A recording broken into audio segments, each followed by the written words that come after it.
আসসালামু আলাইকুম, কেমন আছেন সবাই? আশা করছি সবাই অনেক ভালো আছেন। আমরাও আল্লাহর অশেষ রহমতে ভালো আছি। সকালেই তো ঘুম থেকে উঠে চলে আসলাম ছাদে। ছাদে এসে দেখি তো বালুর ভিতরে এমনিতেই মাটি ছাড়া এই যে চুলে যে ব্যবহার করে অনেকে অনেক নাম বলে কেশুবতী গাছ, ওগুলো হয়ে আছে। তারপরে এই যে আচার রোদে দিয়েছে। তারপরে এই যে মরিচ, এই মরিচ গাছটা দেখতেই ছাদে উঠছি। মরিচ গাছটা অনেক বড় ছিল, দেখে গিয়েছিলাম, অনেক মরিচ ধরেছিল। তো এইবারে এসে দেখি এবারও আরও বড় হয়েছে এবং অনেক বেশি মরিচ ধরে আছে, কিন্তু গাছটা নাকি মারা গেছে। এটা শুনেই আর কি দেখতে আসলাম সকালবেলা। তো আর কি অনেক মরিচ থাকতেও গাছটা মারা গেল। এরপরে দেখি এই যে দুইটা পুঁই গাছ, পুঁইয়ের চারা উঠে আছে আর কি। এরপরে দেখি কাঁঠাল, ছাদ থেকে কাঁঠাল দুটো দেখা যাচ্ছে আর কি, একদম কাছে পারা যাবে ছাদের থেকেই। অনেক সুন্দরভাবে কাঁঠাল দুটো হয়ে আছে। এরপরে এই যে পুঁই চারা দুটো আমি তুলে নেব। এমনিতেই ছাদের উপরে যে ময়লা আছে ওগুলোর ভিতরে হয়ে আছে, এগুলো আমি এখন নিচে নিয়ে যাব।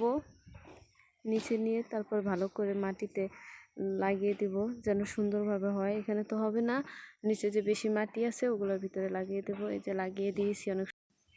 এরপরে এই যে জাম্বুরা গাছে অনেক সুন্দর জাম্বুরা ধরে আছে দেখতেছি, তো একটু ভিডিও করে নিলাম। জাম্বুরাগুলো দুটা গাছ এখানে, এই যে আগেরটা একটা গাছ, এটা একটা গাছ, অনেকগুলো করে জাম্বুরা ধরে আছে। প্রতি বছর এর থেকে আরো বেশি জাম্বুরা হয়। এবার জাম্বুরাগুলো এই যে এভাবে হলুদ হয়ে হয়ে তারপরে জাম্বুরাগুলো নাকি সব পড়ে গেছে। এখন কিছু জাম্বুরা আছে, তাও ভালোই আছে গাছে এখনো। এগুলো বড় হলেই অনেকগুলো হবে আর কি। তো এখন দেখলাম যে পুকুরের ভিতর দিয়ে যে একটা কাঁঠাল গাছ আছে, এইভাবে মানে শোয়া অবস্থায় কাঁঠাল গাছটা দিয়ে পুকুরের ভিতরে লাফ দেওয়া যায়, এরকম একটা অবস্থা। তো এই তো দেখলাম এই যে একটা সুন্দর একটা জিনিস, এটা হচ্ছে খায়, এটা হচ্ছে গ্রামের এদিক সেদিক এমনিতে জন্মায়, এটা কোনো চাষ করতে হয় না। তো এটা খেতে অনেক মজা, এটা রান্না করে খায়। তো আমার শাশুড়ি হচ্ছে এগুলা নিয়ে আসছে সকালবেলা, রান্না করবে। তো আমি ভিডিও করে নিতেছি। এগুলা কাটলে হচ্ছে কি হাত চুলকায়, এই জন্য আর কি একটু হাতে পলিথিন বেঁধে তারপরে নিতেছে যেন হাতটা না চুলকায়। কিন্তু খাওয়ার সময় গলা চুলকায় না, কাটলে একটু হাতটা চুলকায় আর কি। তো কাটার পরে দেখতে একদম কচুর মতো লাগে। তো এই তো তারপরে রান্না বসিয়ে দিয়েছে। এই যে এখানে ভাত আর ডাল বসিয়ে দিল, ভাত হইতেছে।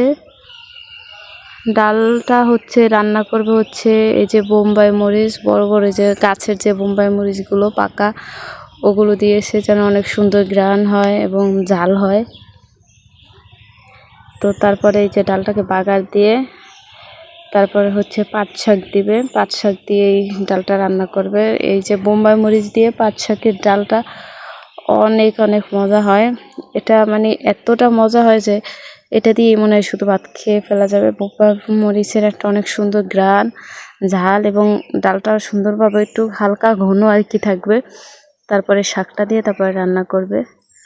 তো এরপরে ওই যে যেটা কচুর মতো দেখিয়েছিলাম ওইটা রান্না করতেছে। ওটা হচ্ছে কাঁঠালের বিচি দিয়ে রান্না করতেছে, এই যে সিদ্ধ করে রেখেছে, ওটা সিদ্ধ করে তারপরে এই যে কাঁঠালের বিচি কষিয়ে তার ভিতরে দিয়ে দিল। তারপরে হচ্ছে দিবে হচ্ছে চিংড়ি মাছ। এই যে চিংড়ি মাছগুলো আগের দিন একটু জাল করে রেখেছিল, তো ওটাকেই দিবে।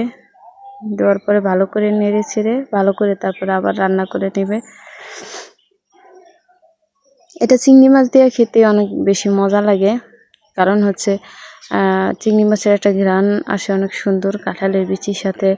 আর এই যে তরকারি যেটা আর কি ওইটার সাথে অনেক ভালো লাগে খেতে।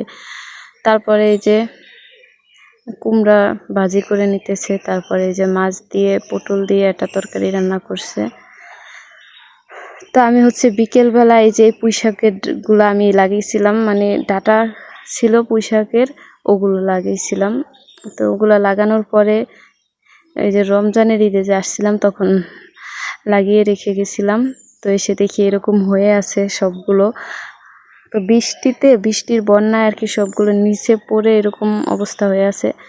তো এগুলো সব কেটে নিছি, রান্না করব। এরপরে এই যে আলু শাক, এই আলু শাকগুলো লাগাতে হয় না, একবার মনে হয় অনেক বছর আগে লাগিয়েছিল। ওগুলাই এখন প্রতি বছর যতই কেটে ফেলুক তাও এরকম হয়ে যায়। তো ওগুলো তুলে নিতেছি।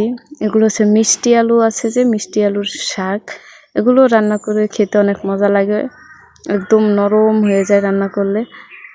তো এগুলো কিছুটা তুলে নিতেছিলাম আমি রান্না করার জন্য, ওই যে পুঁই শাকের সাথে আর কি, পুঁই শাকটা যদি একটু কম হয়ে যায় এটা ভেবে। তো এই যে এটা হচ্ছে ঝিঙে গাছ, ঝিঙা না দুন্দুল বলতে পারি না, দুইটারই গাছ লাগিয়েছিলাম, কোনটা কি গাছ উঠে দেখতে একই রকম। তো এগুলো আমি লাগিয়ে দিয়েছিলাম রমজানের ঈদে। তো এগুলো ওই ভিডিও করে নিতেছি। এই যে অনেক বড় হয়ে গেছে গাছগুলো। এগুলো হচ্ছে আবার ডাল মানে দিবে। তারপরে এই যে বিকেলবেলা আর সন্ধ্যার সময় আর কি কাঁঠাল দিয়ে একটা পিঠা বানিয়েছে, ওটা খাইতেছি। আর এই যে আমার ভাই আসছিল আমার মেয়েকে দেখতে, কিছু এই যে গাছের জামরুল আর কি এগুলো নিয়ে আসছে, তাল নিয়ে আসছে, এগুলো হচ্ছে আমাদের গাছের। এরপরে এই যে সন্ধ্যার সময় আমার ননদ হচ্ছে মেহেদি দিতেছে, তো এটা একটু ভিডিও করে নিলাম। তো আজকের ভিডিওটা এই পর্যন্তই। আল্লাহ হাফেজ।